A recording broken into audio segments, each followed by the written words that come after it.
a homeless nudist.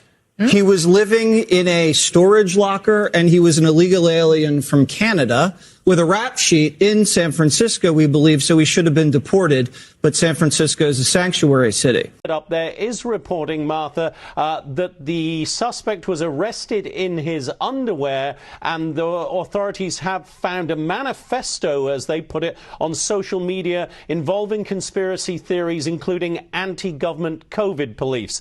As for all right, guys, so we got to talk about how the Democrat Party is, unsurprisingly, trying to use the alleged attack that happened on Paul Pelosi as a political weapon before the midterms to try to smear Trump, the GOP, Republicans, and Trump supporters as somehow, some way inciting this attack to happen. Thanks, Tiffany. I agree with your other guest. You know, what we're seeing here, they're calling it political violence as if it's somehow partisan. Democrats are doing it, Republicans are doing it. That's not really what's happening. What's happening is that there's a through line to apparently what's happened here to Nancy Pelosi's husband, to what happened during the January 6th insurrection, what happened to Shay Freeman, and also what happened during the Buffalo massacre, when black people were murdered just for going to shop to get groceries. This is driven by white supremacist ideology. That's why you see these online posts talking about anti-Semitism, but also this obsession with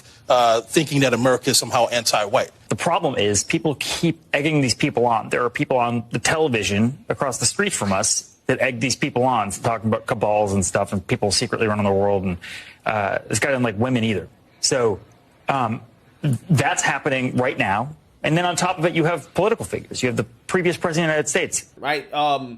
People on the right are to blame for this guy attacking Paul Pelosi, even though there has been some facts that have come out that have been kind of swept under the rug that are really kind of sending mixed signals when it comes to what this guy's motive was and his political association / background that, of course, the mainstream liberal media doesn't really want to talk about or address the inconsistencies here. But again, that's not stopping Democrats like the President of the United States, Joe Biden, from coming out here and blaming Trump, okay, and Trump supporters and the right and the GOP for what happened to Paul Pelosi, because apparently asking where's Nancy Pelosi is a January 6th chant. Take a look.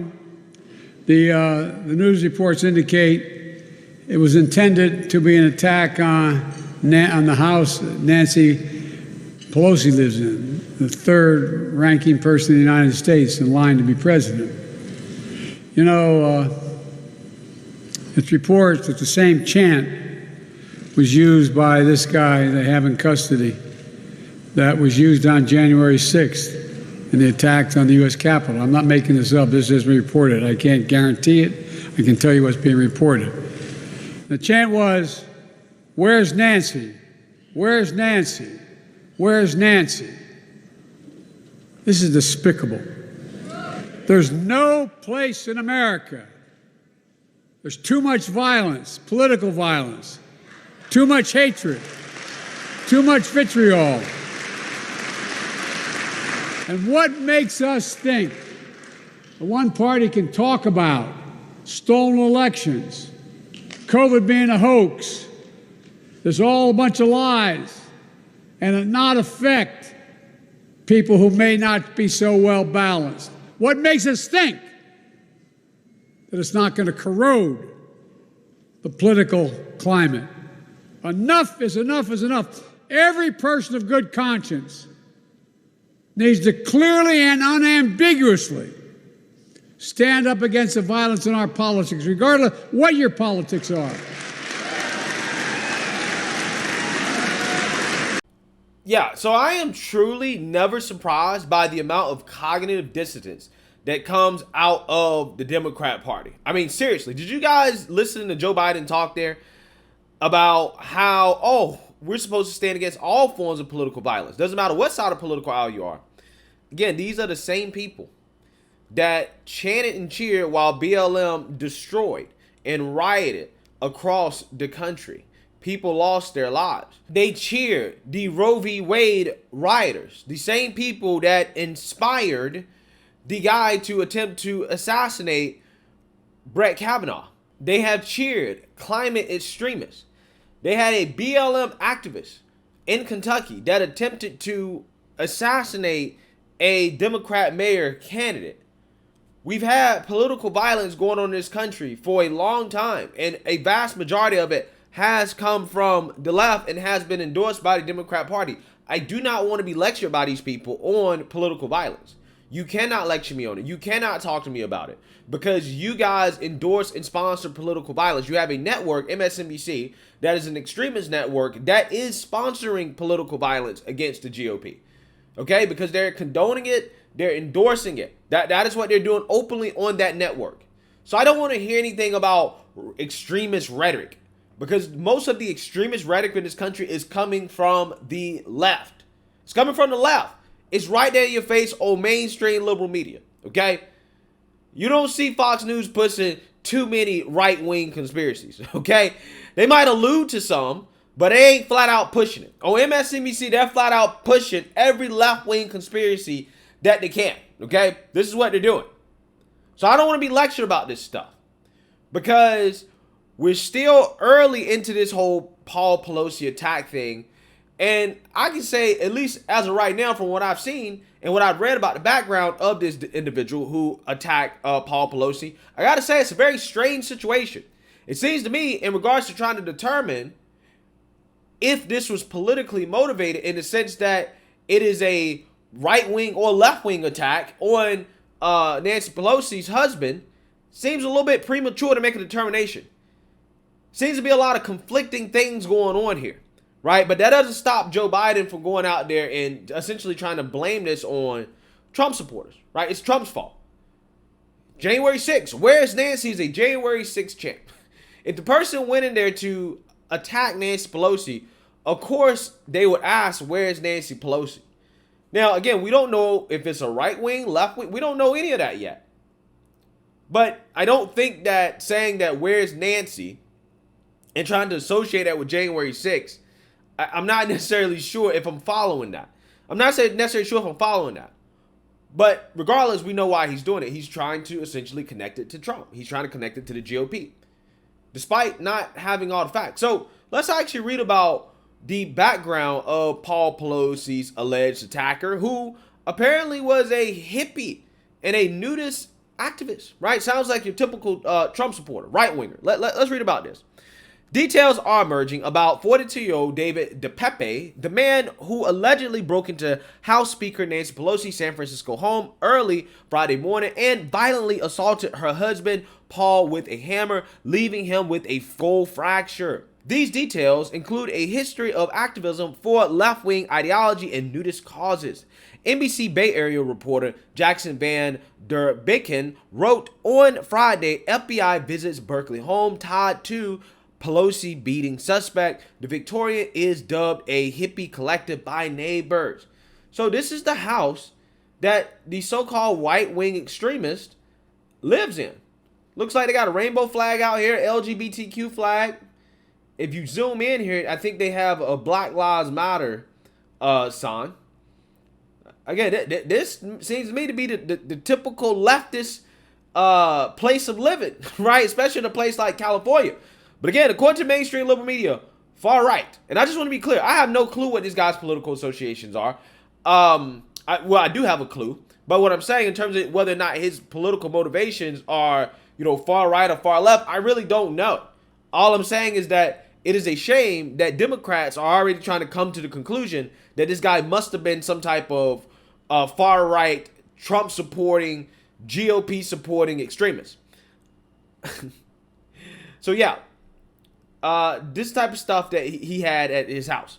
According to the Associated Press, DePape grew up in Powell River, British Columbia, who moved to Berkeley, California with his girlfriend roughly 20 years ago. DePape's stepfather, Gene, said his girlfriend was Gypsy Taub, with whom he has 2 children, and David DePape has one other child with a different woman.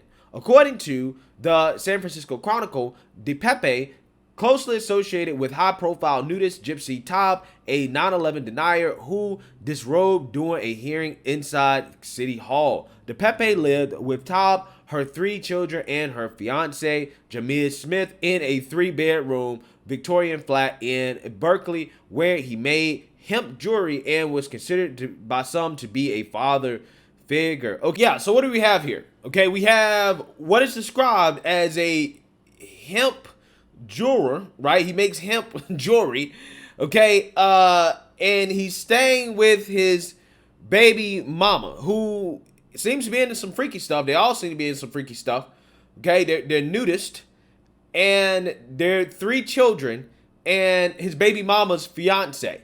I'm just saying, this is who the liberal media is describing as a hardcore, staunch, Trump-supporting right-winger. Let's read more. One Twitter user captured a hot mic moment from Friday's press conference with the San Francisco police, where an unidentified reporter is overheard speaking to his boss and apparently being told to ignore DePape's nudist past. So let's listen to this. Okay, so is this the dude that was a former, nudist dude? Okay. Yeah, okay. Is it okay to say any of that stuff? No? Yeah, all right, cool. All right, so, but we kind of have a working knowledge of who this guy may be. Hang on one second. Let me go see what they've got over here. I'll call you back. Bye. Yeah, so let's not mention anything that may be able to make the public believe this guy is not some far-right extremist. I'm just saying. You see what's going on here. In recent years, DePape's online presence grew erratic, and according to Fox News, he wrote blogs focusing on censorship, Big Brother, and pedophile rings. DePape's last political party affiliation was the Green Party. Wait, the Green Party? The Green Party. The Green Party is a far-left party. So his last political association was with a far-left political party. Again, the only thing I'm saying is that, to me, the totality of everything, to me, suggests that it is ambiguous, that we don't really know yet, okay? But again, you have people out here that are saying for certain, this is Trump, right? This is Trump. The AP claims that DePape pushed rhetoric online and engaged in anti-Semitism, suggesting the Jews motivated the Russians to invade Ukraine. The director of the Center for the Study of Hate and Extremism at California State University San Bernardino, Professor Brian Levin, said of Pepe's escalation that, quote, the more you are untethered from the common institutions that hold us together, the easier it is to do a dance step to the other side because they share a distrust in institutions and processes. Yeah, so I guess what this guy's trying to say is that, well, because there's some similarities between the populist right and the progressive left in regards to distrust of, institutions, maybe, just maybe, he actually went from the left to the right. Maybe he went to the right, which I guess that's possible. But what I'm saying is that, do we know that for certain? No, we don't know that for certain. We don't know a lot of things, okay? I mean, I think the details of the attack in and of itself are questionable, and we're going to get into that. But we don't have a bunch of information. These people are already trying to blame Trump. San Francisco Police Chief William Scott gave an update Friday and said that during the incident, quote, our officers observed Mr. Pelosi and the suspect both holding a hammer. The suspect pulled the hammer away from Mr. Pelosi and violently assaulted him with it. Our officers immediately tackled the suspect, disarmed him, took him into custody. All right, so apparently, allegedly, the attacker and Pelosi were both holding a hammer when police got there, right? Also, apparently, the attacker allegedly was in his underwear. Now, I don't know if that's true or not. That has been reported some places, okay, that the attacker was in his underwear. I don't really know, okay? But what they're saying is that, well, they were both holding the hammer, and when the police got there, that's when the attacker decided to start, I guess, hammering Paul Pelosi. Which, again, is interesting, right? It's interesting. How did the guy get in there? Okay, apparently he broke the back window. You would think that there would be security, right? But, apparently Mr. Pelosi, doing the phone call, right, with the dispatcher, told the dispatcher that this guy was his friend. Northern 4 car, A priority 910, 2640 Broadway, cross of Scott and Normandy. I have a 14-hour copy. RP stated that there's a male in the home and that he's going to wait for his wife. RP stated that he doesn't know who the male is, but he advised that his name is David and that he is a friend. RP sounded somewhat confused. Is a friend. RP sounded somewhat confused. Scroll over back and copy. Yeah. So again, apparently this guy is friends with Paul Pelosi, according to Paul Pelosi. But they say that Paul Pelosi was speaking in code, right? That is what the mainstream media is saying about Paul Pelosi and his phone call to 911, right? He was speaking in code. So I really don't know what to make of that. I'm just putting information out there. You guys can decide for yourself what you want to believe. But to me, the more I hear, the more I sound like that there's maybe been some more stuff going on behind the scenes with Paul Pelosi and this individual that, we probably won't ever find out about, but we probably should know, okay? I'm just saying. Pelosi was taken to a nearby hospital with a male with a skull fracture, but is expected to make a full recovery. According to The Hill, DePape yelled, "Where's Nancy? Where is Nancy?" Mr. DePape will be booked at San Francisco County Jail on the following charges, Chief Scott said: attempted homicide, assault with a deadly weapon, elder abuse, burglary, and several other additional felonies. This has been a rough year for 82-year-old Pelosi, who was charged with a DUI after crashing his car. He pled not guilty to those charges. Yeah, so they probably will not just catch and release this guy like they do with all the other criminals, right? They're actually going to throw the book at this guy because of who he attacked. But I guess, again, the point of this video is that we don't have enough details to know for certain why this happened, or even the details. Did Paul Pelosi actually know this guy, right? Was there something else going on that we didn't know about? We don't know that. We don't really know his political motivations, but yet they're trying to lecture people, conservatives, about political violence. It's like, I don't want to be lectured by people who sponsor and who are totally fine and endorse political violence when it fits their political agenda. I don't want to be lectured by you guys, right? I don't want to hear it, okay? Regardless of if the guy actually ends up being somebody that was motivated by, I guess, far-right conspiracies. I don't want to hear anything from anybody on the left about it because they endorse far-left conspiracies that lead to violence all the time, but they have nothing to say about it. So, again, unsurprisingly, they're already trying to blame Trump for this. Let me know what you guys think. Make sure you like, comment, and subscribe. Most importantly, share a Black conservative perspective. Peace.